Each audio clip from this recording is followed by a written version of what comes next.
علی بھائی آج کا پہلا سوال ہے، بنی اسرائیل کی ہسٹری میں سامری جادوگر کا کیا رول تھا؟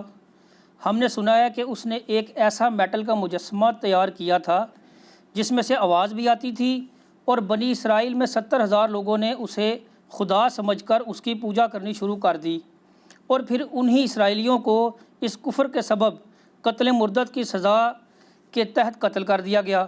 پلیز اس واقعہ کی مکمل تفصیلات قرآن حکیم سے بیان کر دیں۔ دیکھیں یہ جو سامری کے بارے میں ایک متھ مشہور ہے نا کہ وہ کوئی جادوگر تھا، جادوگر نہیں تھا وہ، نہ اس نے کہیں کلیم کیا کہ میں جادوگر ہوں، ایک شعبدہ باز تھا وہ، جس نے سیدنا موسیٰ علیہ نبینا وعلیہ الصلاۃ والسلام کے کوہ طور پہ جانے کے بعد ان کی امت کو، ظاہر ہے کہ وہ آپ علیہ السلام کے صحابہ کرام ہی تھے، فتنے میں مبتلا کر دیا، اس حال میں کہ ان کے اپنے چھوٹے بھائی بلکہ بڑے بھائی منصب نبوت کے اعتبار سے چھوٹے تھے، عمر میں ان سے بڑے تھے، سیدنا ہارون علی نبینا وعلیہ الصلاۃ والسلام، وہ بھی ان میں موجود تھے۔ اس کے باوجود اس نے اس قسم کا فتنہ ان میں ڈالا کہ وہ قوم بنی اسرائیل جو ہے وہ اس فتنے کے اندر مبتلا ہو گئی۔ آپ کو یہ پتہ ہے سورۃ البقرہ کے سٹارٹ ہی میں شروع کے 4 رکوع تو پورے قرآن کی دعوت کا خلاصہ ہیں، اس کے بعد 5ویں رکوع سے لے کے آن ورڈ مسلسل 9 رکوع جو ہیں وہ بنی اسرائیل کی ہسٹری ہے کہ کس طریقے سے بنی اسرائیل کے اندر خصوصاً سیدنا موسیٰ علیہ نبینا علیہ الصلاۃ والسلام کی جو مبارک زندگی میں اہم ترین واقعات ہیں ان کو اللہ تعالیٰ نے اجمالاً کور کیا ہے۔ پھر ان کی ڈیٹیلز جو ہیں وہ آگے چل کے سورۃ الاعراف کے اندر آئیں، سورہ طٰہٰ کے اندر، سورہ قصص کے اندر اور کئی صورتوں میں، لیکن ٹاپ آف دا لسٹ جن میں یہ ڈیٹیلز آئی ہیں وہ سورۃ الاعراف ہے، سورہ طٰہٰ ہے، سورہ قصص ہے۔ سورہ طٰہٰ تو آلموسٹ آپ سمجھ لیں کہ اس کا اسلوب وہی ہے جس طرح کہ سورہ یوسف کا ہے۔ قرآن حکیم میں سورہ یوسف ایک یونیک صورت ہے اس اعتبار سے کہ ایک ہی پیغمبر کی بائیوگرافی ہے، اس سے ملتی جلتی اگر کوئی اور صورت ہے قرآن میں تو وہ ایک ہی ہے، وہ سورہ طٰہٰ ہے جس میں سیدنا موسیٰ علیہ السلام کی بائیوگرافی آئی ہے، لیکن سارے واقعات ظاہر اس میں بھی کور نہیں ہیں، وہ سکیٹرڈ فارم میں ہیں۔ سورۃ البقرہ میں ذکر آیا، سورۃ الاعراف کے اندر ذکر آیا، سورہ طٰہٰ میں، سورہ قصص میں، سورہ الشعراء میں، اس کے علاوہ بھی کئی ایک صورتوں میں۔ موسیٰ علیہ السلام کا تو سب سے زیادہ قرآن حکیم میں ایز اے پیغمبر جو ہے وہ نام مبارک بھی آیا اور سب سے زیادہ تذکرہ بھی ان کا۔ اس کے پیچھے حکمت کیا ہے، اس پہ پچھلے دنوں میری ایک ویڈیو ریکارڈ ہوئی ہے کہ موسیٰ علیہ السلام کا سب سے زیادہ ذکر خیر کیوں ہے، لیکن آفٹر پروفٹ محمد صلی اللہ علیہ وآلہ وسلم ہے، ان کا نام زیادہ ہے لیکن تذکرہ نبی صلی اللہ علیہ وآلہ وسلم کا زیادہ ہے، کیونکہ آپ سیکنڈ پرسن کے طور پہ سامنے موجود تھے، اس لیے بار بار اس کا نام نہیں لیا جاتا جو سامنے موجود ہے۔ تو یہ جو سامری کا واقعہ ہے یہ سورہ طٰہٰ کے اندر ڈیٹیل کے ساتھ آیا ہے۔ قرآن حکیم کا یہ جو پورشن ہے اس کی ہم آیات کور کر لیتے ہیں۔ پارہ نمبر 16 کے اندر جا کے یہ سورہ طٰہٰ آتی ہے، سورت نمبر ہے 20، اس میں آیت نمبر ہے 83 سے لے کے 98 تک، اس میں یہ پورا واقعہ ہے۔ اس کو جلدی جلدی ہم کور کر لیتے ہیں تاکہ سمجھ آ جائے کہ یہ واقعہ ہوا کیا تھا۔ سورۃ البقرہ میں تو اس کا اجمالاً ذکر ہے، صرف اتنا کہ یہ جو لوگ مرتد ہوئے تھے جنہوں نے بچھڑے کو رب مان لیا تھا ان کی سزا اللہ تعالیٰ نے یہ مقرر کی تھی کہ ان کو قتل کیا جائے گا۔ تورات میں اس کا ذکر ملتا ہے کہ یہ 3000 کے قریب لوگ تھے، اب ظاہر ہے وہ ٹیمپرڈ فارم میں ہے، بعض اسرائیلی روایتوں میں 70,000 ہے، بعض یہ ہزاروں کی تعداد میں تھے جو ایک دن میں قتل کیے گئے تھے، اور ہر قبیلے والے کو کہا گیا تھا کہ وہ اپنے قبیلے کے اس بندے کو قتل کرے جس نے یہ کفر کیا ہے۔ بلکہ سورۃ البقرہ میں آیا کہ تمہارے رب کے حضور تمہاری توبہ کا طریقہ ہی یہ ہے کہ تم اپنوں کو قتل کرو، ہر قبیلے والے اپنے اپنے قبیلے والے ان لوگوں کو قتل کریں جو مرتد ہو گئے تھے۔ دوسروں سے کرواتے تو پھر وہ قبائلی تعصب جنم لے لیتا، چونکہ 12 قبائل تھے، اور اس میں الفاظ ہیں کہ تم اپنوں کو قتل کرو، تو وہ اپنوں جو ہے وہ با محاورہ بات ہو رہی ہے کہ اپنے قریبی لوگوں کو خود قتل کرو۔ بعض نے کہا کہ اپنوں سے مراد ہے کہ خود اپنے آپ کو قتل کرو، وہ کہتے ہیں جی انہوں نے زمین میں تلواریں گاڑ لیں اور اس کے اوپر اپنے آپ کو گرا لیا، تو یہ ایک دور کی بات ہے، اس طریقے سے اپنے آپ کو قتل کرنا ایک مشکل کام ہے، تو وہ اپنوں کو قتل کرو، مراد یہ کہ اپنے قبیلے کے لوگوں کو قتل کرو۔ تو یہ قتل مرتد کی سزا تھی، اور اس میں الفاظ ہیں سورۃ البقرہ میں کہ یہ تمہارے رب کے حضور تمہاری توبہ کا ذریعہ ہے۔ باقی ڈیٹیل واقعہ کہ یہ کیوں ہوا تھا سورۃ الاعراف میں بھی ذکر ہے، لیکن جس شان کے ساتھ سورہ طٰہٰ میں آیا نا اور کسی صورت میں نہیں۔ آیت نمبر 83 سے اعوذ باللہ من الشیطان الرجیم وَمَا أَعْجَلَكَ عَنْ قَوْمِكَ يَا مُوسَى، اے موسیٰ تجھے کس چیز نے عجلت میں ڈالا کہ تو اپنی قوم کو چھوڑ کر میرے پاس آ گیا۔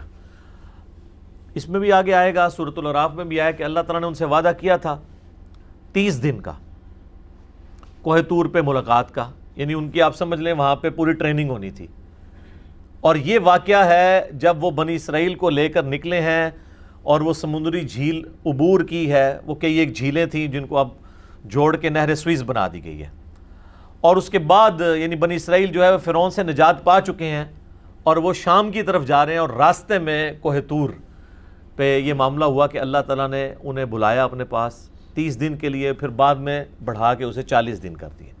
اسی سے وہ تبلیغی جماعت والوں نے بھی چلہ نکالا ہے نا کہ حضرت موسیٰ علیہ السلام کا بھی، پر او چلہ اور تے اے چلہ اور، ٹھیک ہے جی، اس لیے کہ وہاں پہ تو کتاب اللہ سکھائی جا رہی ہے، یہاں علماء کی کتابیں سکھائی جاتی ہیں۔ تو حضرت موسیٰ علیہ السلام کے ساتھ جو وقت مقررہ طے ہوا تھا نا، حضرت موسیٰ علیہ السلام ظاہر ہے اللہ کے ساتھ اپائنٹمنٹ ہو، وہ تو ایک ایک لمحہ ان کا کس درد میں اور کرب میں گزرا ہوگا، تو موسیٰ علیہ السلام وقت سے پہلے ہی چلے گئے وہاں پہ کوہ طور پہ۔ لیکن اللہ تعالیٰ تو آپ کو پتہ ہے اپنے معاملہ، اللہ کا تو کوئی رشتہ دار نہیں ہے جو ہم بار بار بات کرتے ہیں، حتیٰ کہ سورہ یونس میں ہے کہ اللہ تعالیٰ فرماتا ہے یہ کبھی ہوا ہی نہیں ہے کہ ہم کسی قوم کے لیے عذاب کا فیصلہ کر دیں اور وہ عذاب اس سے ٹل جائے سوائے قوم یونس کے، اور وہ اس لیے کہ یونس علیہ السلام نے اللہ تعالیٰ کی وحی کا انتظار کیے بغیر اپنا وہ علاقہ چھوڑ دیا تھا۔ تو یہ جو یونس علیہ السلام کی اجتہادی خطا تھی، اس ڈیبٹ کو اللہ تعالیٰ نے ان کی قوم کے لیے کریڈٹ بنا دیا کہ عذاب کے آثار نمایاں ہو گئے، لیکن چونکہ یونس علیہ السلام پہ وحی نہیں آئی تھی تو وہ آیا وہ عذاب ٹل گیا، حالانکہ اللہ تعالیٰ ماتا ہے نہ اس سے پہلے نہ اس کے بعد کبھی نہیں ہوا کہ عذاب ٹلے، چونکہ پیغمبر نے اجتہادی خطا کی اس کا بینیفٹ ان کی امت کو مل گیا۔ لیکن موسیٰ علیہ السلام کے کیس میں پیغمبر نے اپنے حق میں بہتری چاہی کہ میں اپنے رب کے پاس پہلے چلا جاؤں، تو اس ڈیبٹ، اس کریڈٹ کا جو ڈیبٹ ہے وہ اس اعتبار سے امت کے اوپر پڑ گیا، ان کے اوپر خود بھی اس اعتبار سے کہ ان کے لیے تو ٹینشن تھی نا کہ ان کی قوم گمراہ ہوئی ہے۔ تو یہ وہ الفاظ ہیں وَمَا أَعْجَلَكَ عَنْ قَوْمِكَ يَا مُوسَى، اے موسیٰ تجھے کس چیز نے اجرت میں ڈال دیا تیری قوم کے بارے میں، قَالَ هُمْ أُولَٰئِ عَلَىٰ أَثَرِي وَأَعْجِلْتُ إِلَيْكَ رَبِّي لِتَرْضَىٰ، انہوں نے کہا کہ اے اللہ میری قوم میرے پیچھے نقش قدم پہ چلتی آ رہی ہے، وہ بھی میرے تک آ پہنچے گی، اور میں نے یہ جو اجرت اختیار کی تو اے میرے رب تیری رضا چاہنے کو، میں تو جلدی تیرے پاس آنا چاہتا تھا۔ اور آپ کو پتہ ہے اسی موقع پہ، یہاں تو نہیں ہے، سورۃ الاعراف میں ہے کہ انہوں نے اللہ تعالیٰ کی زیارت کی بھی تمنا کر دی تھی کہ اللہ میں تجھے دیکھنا چاہتا ہوں، تو اللہ تعالیٰ نے فرمایا کہ اس پہاڑ کی طرف، کوہ طور کی طرف دیکھ، اگر یہ قائم رہتا ہے نا پھر تو سوچنا تو مجھے دیکھ سکے گا، اور وہ پہاڑ جو ہے وہ ریزہ ریزہ ہو گیا اللہ تعالیٰ کی تجلی کی وجہ سے، اور اس کے انڈائریکٹ مشاہدے کی وجہ سے موسیٰ علیہ السلام بے ہوش ہو گئے۔ یہاں پہ وہ واقعہ سکپ ہے، لیکن وہ اسی 40 والا جو 40 دن کا چلہ آپ اسے کہہ لیں، اس کے اندر ہی یہ ہوا تھا۔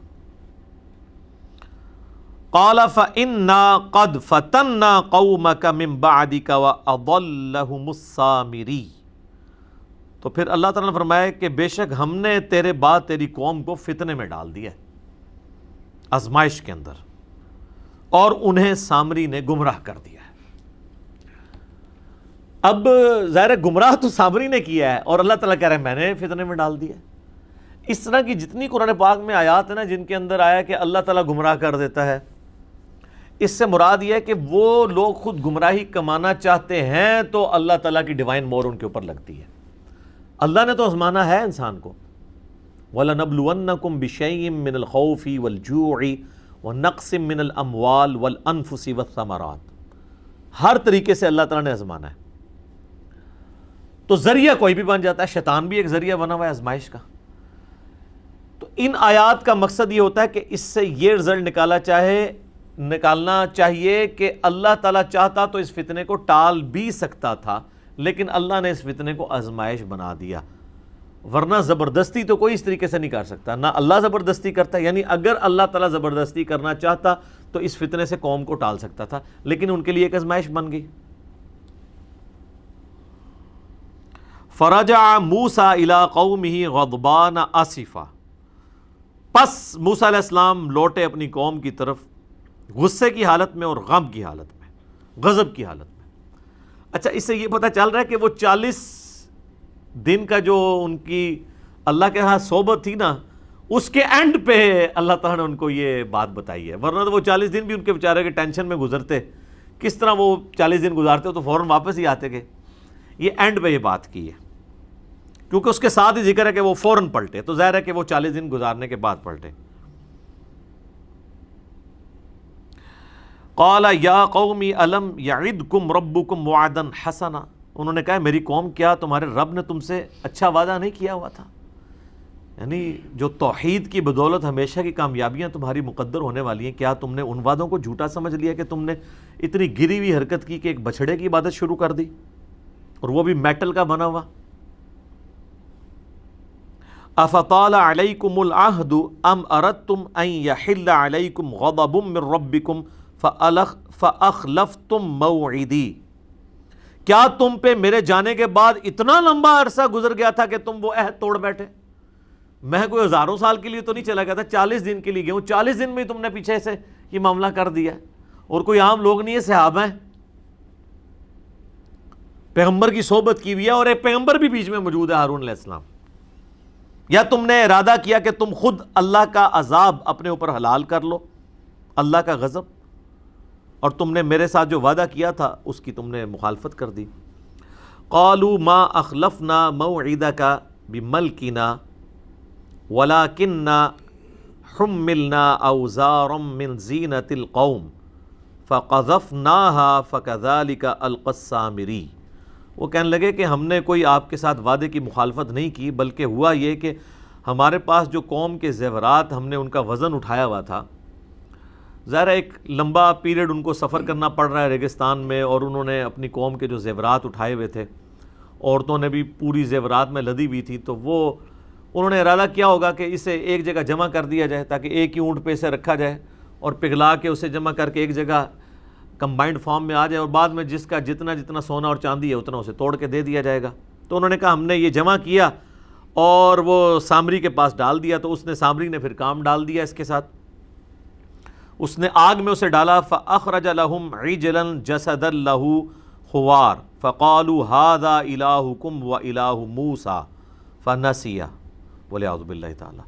اس نے جو ہے وہ آگ میں ڈالا اور اس میں سے ایک چھوٹا سا میٹل کا بچھڑا بنا کے، جس طرح گائے کا بچہ ہے وہ نکالا، جس میں سے آواز بھی نکلتی تھی۔ یعنی یہ بیسیکلی تو پیچھے سے یہ بھی مصر کا رہنے والا تھا، اور جس طرح بانسری ہے آپ کو پتہ ہے کھوکھلی ہوتی ہے، اس میں ذرا سی ہوا چلے تو آواز نکل جاتی ہے، وہ آپ آواز خود منہ سے نکال رہے ہوتے ہیں، تو اگر تیز ہوا چلے اور اس طرح کہ اس کا ڈیزائننگ کی جائے تو اس میں سے بھی آواز نکلتی تھی۔ باتیں نہیں کرتا تھا وہ، بس سائیں سائیں کی آواز آتی تھی، اور وہ کہنے لگا کہ یہ ہے تمہارا الہ، اور موسیٰ کا الہ موسیٰ تو بھول گیا ہے۔ استغفر اللہ۔ افلا یرون الا یرجع الیہم قولا ولا یملک لہم ضرا ولا نفعا، اللہ تعالیٰ فرماتا ہے کہ انہوں نے اتنی بھی عقل نہیں استعمال کی کہ یہ ان سے باتیں تو کرتا ہی نہیں ہے، خالی آواز ہی نکل رہی ہے۔ ویسے میں کہتا ہوں کہ موسیٰ علیہ السلام کے ساتھی اس زمانے میں ہوتے ہیں تو انہوں نے ہزاروں کے حساب سے الہ بنا لینے تھے۔ آج تو کمپیوٹر کا دور ہے، موبائل کا دور ہے، گھر گھر ٹی وی لگے ہوئے ہیں، جو مرضی کرا لو، روبوٹاں نو ویکھ کے تو ویسے ہی سجدے ڈگ پینا سی، ٹھیک ہے۔ وہ روبوٹ تو آرٹیفیشل انٹیلیجنس کے ساتھ بھی ہیں، وہ بول بھی سکتے ہیں، یہ فرق ہے جناب۔ تو یہ کوئی اس کو صحابہ کی توہین نہ سمجھے، لوگوں کے دماغ میں فوراً کیڑا آنا شروع ہو جاتا ہے کہ موسیٰ علیہ السلام کے صحابہ کی توہین کر دی تو یہ اللہ نے توہین کی ہوئی ہے، یا نعوذ باللہ یہ واقعات اس لیے بیان کیے ہیں کہ ان کو بیان کرنا ہی حرام ہے، یا توہین مذہب کا الزام لگ جائے گا. یہ ساری کی ساری چیزیں اس لیے ہیں کہ تاکہ عبرت پکڑی جائے. تو اللہ تعالیٰ ماتا ہے انہوں نے یہ بھی نہیں دیکھا کہ وہ ان کے نفع نقصان کا مالک بھی نہیں ہے, نہ ان کے ساتھ وہ کلام کر سکتا ہے. وَلَقَدْ قَالَ لَهُمْ هَارُونُ مِنْ قَبْلِ, اور حضرت موسیٰ علیہ السلام کے آنے سے پہلے ہی ہارون علیہ السلام بھی ان پہ کوشش کر چکے تھے. انہوں نے اپنی قوم سے کہا یا قومی انما فتنتم بہ, اے میری قوم اللہ نے تمہیں اس کے ذریعے آزمایا ہے. اب اس میں چیز بھی کوئی ایسی نہیں تھی لیکن بس وہ آزمائش میں پڑ گئے. وَإِنَّ رَبَّكُمُ الرَّحْمَنُ فَاتَّبِعُونِي وَأَطِيعُوا أَمْرِي, تمہارا رب تو وہ رحمان ہے پس میری اتباع کرو اور میرے حکم کی جو ہے وہ میرے تابع فرمان بن جاؤ. تو ہارون علیہ السلام کی بات انہوں نے نہیں سنی. یعنی ہارون علیہ السلام کو تو پتہ تھا کہ یہ آزمائش ہے, لیکن دو گروہ بن گئے, دو پارٹیاں بن گئی. قالوا لن نبرح علیہ عاکفین حتی یرجع الینا موسیٰ, انہوں نے کہا کہ ہم اس وقت تک اس بت پہ, اس بچڑے کے اوپر اعتکاف کر کے دھیان رکھ کے بیٹھے رہیں گے یہاں تک کہ موسیٰ علیہ السلام آ کے ہمیں خود نہ منع کریں. جیسے یہاں بھی کئی لوگوں کو کہتے ہیں نا یار داڑھی رکھ لو, چھوٹی چھوٹی داڑھی رکھ لو. وہ کہتا ہے جی نبی علیہ السلام خود آ کے خواب میں اشارہ فرمائے تو میں انشاءاللہ میری نیت ہے. تو میں کہتا ہوں نبی علیہ السلام سے 1400 سال پہلے دس گئے ہیں کہ عورتوں کی مخالفت کرنی ہے آپ نے, کم از کم اتنی داڑھی رکھیں کہ یہ شیو آپ کی ختم ہو جائے تو آپ بس گناہ سے آزاد ہیں. تو کہتے ہیں موسیٰ علیہ السلام آئیں گے وہ ہمیں کہیں تو قال یا ہارون ما منعک اذ رأیتم ضلوا, اب موسیٰ علیہ السلام نے تو پتہ ہے پھر غصہ جلال, انہوں نے کہا پہلے تو میں ذرا اپنے بھرا نو پوچھا کہ میں تیری ڈیوٹی لا کے گیا سا, تو کیا کیتا ہے؟ اے ہارون تجھے کس چیز نے منع کیا کہ تو اپنی قوم کو اس طرح گمراہ ہوتے ہوئے دیکھتا رہا؟ اللہ تتبعن, کہ تو میرے پیچھے ہی آ جاتا مجھے بتانے کے لیے کہ تواڈے ساتھیوں نے پیچھے کم پاتا ہے. افعصیت امری, کیا تو نے میرے حکم کی نافرمانی کی؟ قال یا ابن ام لا تأخذ بلحیتی ولا برأسی, انہوں نے کہا اے میرے ماں جائے, یعنی ایک محاورتاً بات کہ ہم دونوں کی ماں ایک ہے, یعنی ہم سگے بھائی ہیں آپس میں, مت کھینچ میری داڑھی اور میرے سر کے بالوں کو. یعنی موسیٰ علیہ السلام نے صرف آپ کو پتہ ہے ان کا تو جلال تھا صرف کہنے پہ نہیں ہے, انہوں نے ان کو سر کے بالوں سے, زلفوں سے اور داڑھی سے پکڑ کے نا خوب جھنجھوڑا. اچھا اس سے مٹھی داڑھی بھی ثابت ہو جاتی ہے کیونکہ چھوٹی داڑھی سے پکڑی نہیں جاتی. تو انبیاء کرام کی تو مٹھی ہوتی تھی لیکن چھوٹی بھی کوئی رکھ لیتا تو داڑھی کے حکم میں وہ شامل ہے. افضل یہ ہے کہ مٹھی رکھے. تو اے میرے بھائی میری داڑھی اور سر کے بالوں کو چھوڑ دے. انی خشیت ان تقول فرقت بین بنی اسرائیل ولم ترقب قولی. تو انہوں نے کہا کہ مجھے یہ ڈر ہوا کہ تو مجھے یہ نہ کہہ دے کہ تو نے جو ہے وہ میرے جانے کے بعد بنی اسرائیل میں تفرقہ بازی ڈال دی ہے, اور میرے جو تمہارے ذمہ میں ڈیوٹی کر کے گیا تھا تم نے وہ ڈیوٹی نہیں پوری کی. کہ ان کو یہ بھی خطرہ تھا کہ میں اگر نکل جاتا ہوں پیچھے حالات مزید نہ خراب ہو جائیں, تو میری موجودگی سے کم از کم میرے حامی جو ہیں وہ تو ایٹ لیسٹ اس کام سے رکے رہیں گے نا. تو موسیٰ علیہ السلام یہ اجتہاد کر رہے تھے کہ تمہیں مجھے آگے بتانا چاہیے تھا, ان کا اجتہاد یہ تھا کہ میں نکل جاتا آپ کو بتاتا اور پیچھے سے کام خراب ہو جاتا تو آپ نے پھر مجھے کہنا تھا کہ تو ادھر سے نکل کیوں آیا, تو اتنے ہی رہنا سی, میں آ ہی جانا سی, میں 40 دن واسطے گیا تھا. تو اچھا اس سے یہ بات پتہ چلی کہ اجتہادی معاملات میں پیغمبروں میں بھی اختلاف ہو سکتا ہے. یہ اجتہاد ہوتا ہے جس میں آپ دو رائے رکھ سکتے ہیں. قال فما خطبک یا سامری, اب موسیٰ علیہ السلام جو ہے نا اصل مجرم کی طرف ہوئے کہ ہاں بھی سامری تو سنا بھائی تو ایک کم پایا. قال بصرت بما لم یبصروا به فقبضت قبضة من اثر الرسول, وہ کہنے لگا کہ میں نے ایک ایسا منظر دیکھ لیا تھا جو باقی لوگوں نے نہیں دیکھا, کہ میں نے جو رسول فرشتہ یا موسیٰ علیہ السلام خود ہی جا رہے تھے, شاید جبرائیل علیہ السلام ساتھ ہوں, یعنی یہ اس کی سٹوری ہے. اس پہ بھی اب علماء کا اختلاف ہے. کئی علماء کا موقف یہ ہے کہ یہ اس نے ایک فرضی سٹوری بتائی ہے اپنے اس کو چھپانے کے لیے, کیونکہ جو آواز نکل رہی تھی وہ تو ہوا سے نکل جاتی ہے, یہ نہیں ہے کہ اس سے کچھ ہوا. بعض کہتے ہیں نہیں فزیکلی ہو سکتا ہے کہ اللہ تعالیٰ نے اس قوم کو فتنے میں ڈالنا تھا تو جبرائیل علیہ السلام کے گھوڑے کے جو جہاں جہاں پاؤں لگ رہے تھے وہاں کے اس نے کوئی مٹی اس میں سے اٹھا لی. فَنَبَذْتُهَا وَكَذَلِكَ سَوَّلَتْ لِي نَفْسِي, تو بس اس نے اس میں اس کو ڈال دیا. وہ کہتا ہے یہ میرے جی نے مجھے یہی پٹی پڑھائی تھی. قَالَ فَاذْهَبْ فَإِنَّ لَكَ فِي الْحَيَاةِ أَن تَقُولَ لَا مِسَاس. تو موسیٰ علیہ السلام نے اسے بددعا دی کہ نکل جا, دفع ہو جا ادھر سے. اب پوری زندگی یہ تیری سزا ہے کہ تو لوگوں سے یہ کہے کہ مجھے کوئی نہ چھوئے. اس کو اللہ تعالیٰ نے ایک بیماری لگا دی.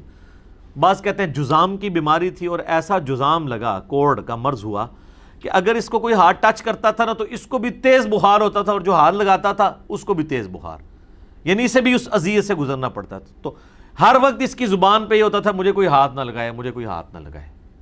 یعنی اس کے ہاتھوں نے جو غلط کام کیا تو اللہ تعالیٰ نے اسے یہ سزا اس پہ مسلط کر دی پوری زندگی کے لیے. وَإِنَّ لَكَ مَوْعِدًا لَن تُخْلَفَهُ وَانظُرْ إِلَىٰ إِلَٰهِكَ الَّذِي ظَلْتَ عَلَيْهِ عَاكِفًا.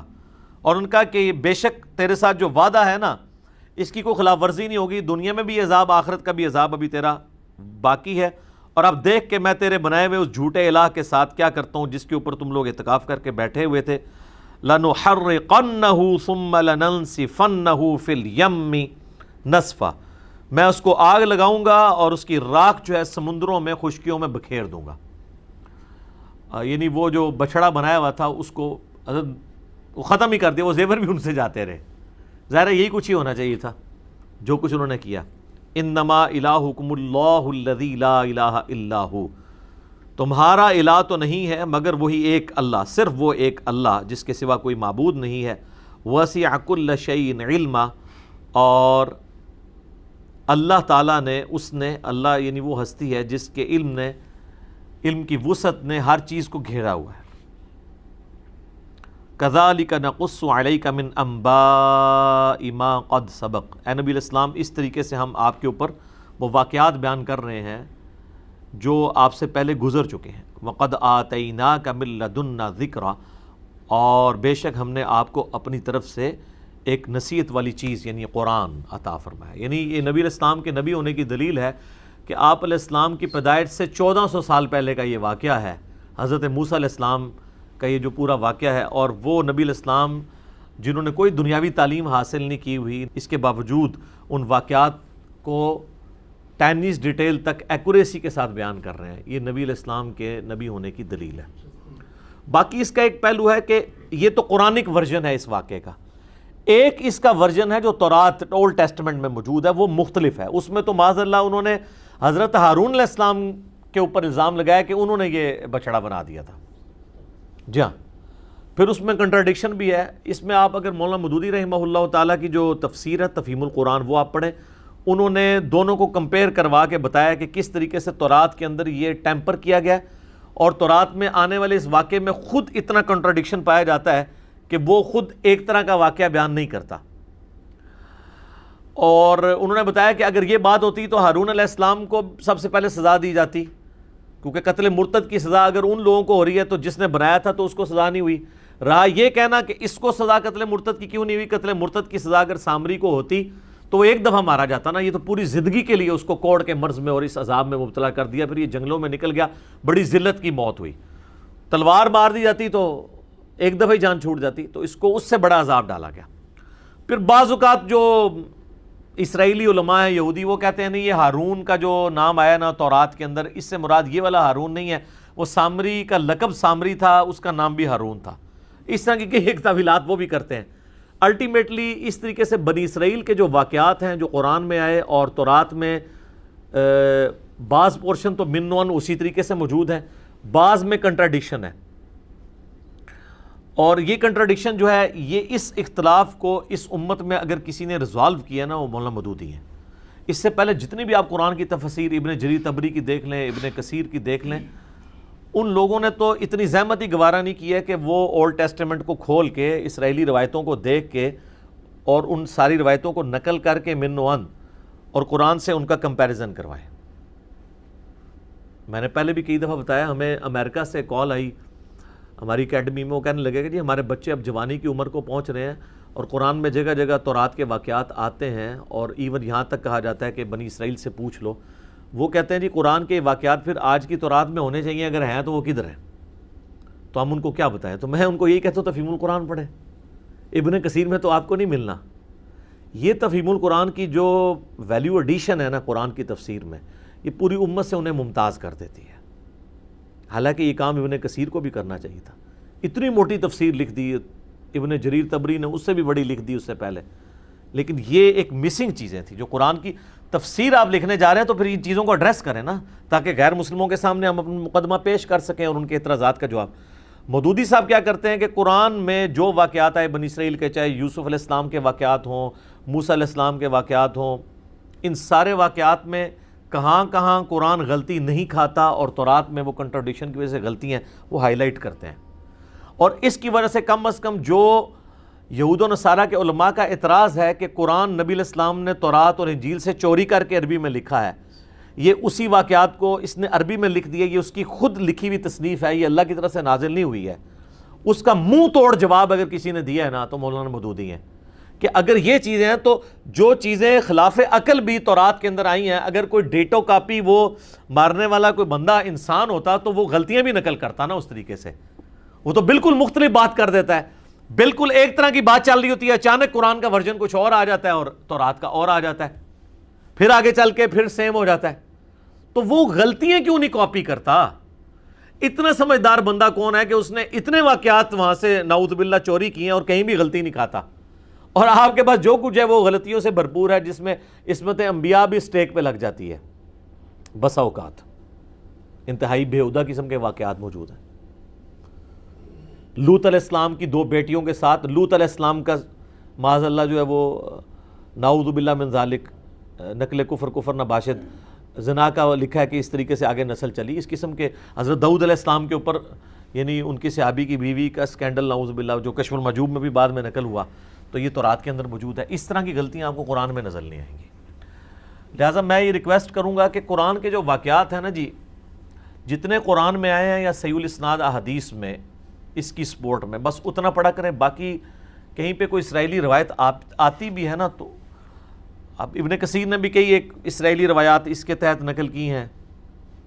بلعام بن باورا کے بارے میں میرا کلپ ریکارڈ ہوا، اس میں بھی انہوں نے کچھ کی ہیں، اس میں بڑے بیہودہ واقعات بھی پھر آ جاتے ہیں، اور بیہودہ واقعات آتے ہیں جن کی کوئی اصل نہیں ہے، وہ کوئی تفسیر کر کے کوئی خدمت نہیں ہے، بہتر ہے کہ ان کو سکپ کیا جائے۔ قرآن کی وہ تفسیر نہیں ہے، بلکہ وہ آپ کہہ لیں کہ قرآن کی تفسیر کرنے کے لیے ایک کوئی ضرورت سے زیادہ واقعات لکھتی ہیں جن کی کوئی ضرورت نہیں تھی۔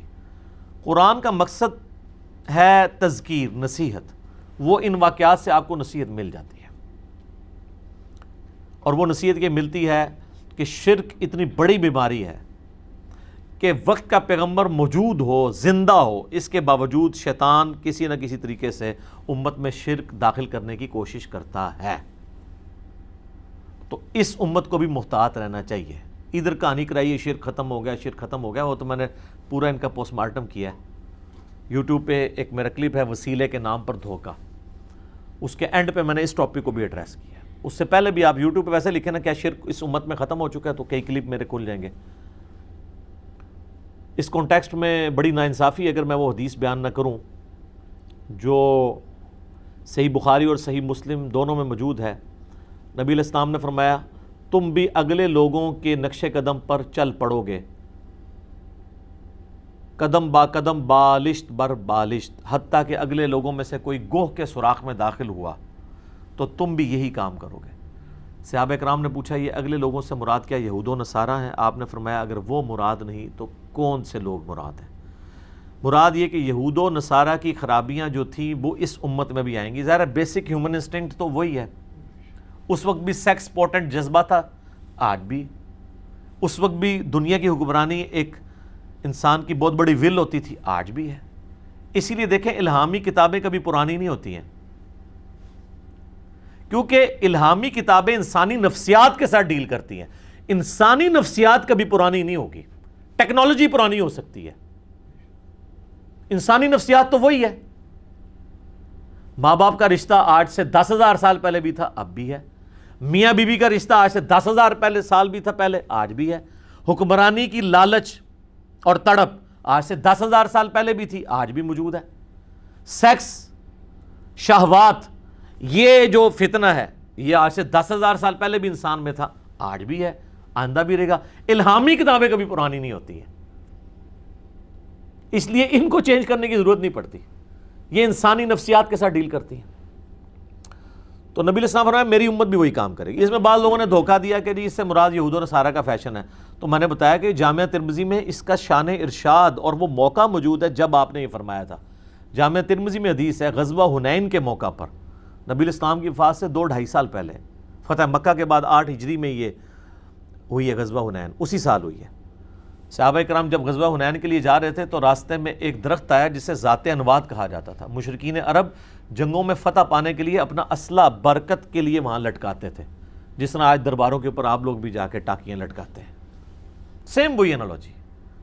تو صحابہ نے کہا یا رسول اللہ آپ ہمارے لیے بھی کوئی اس طرح کا درخت مقرر کر دیں، برکت ہم اس سے حاصل کریں۔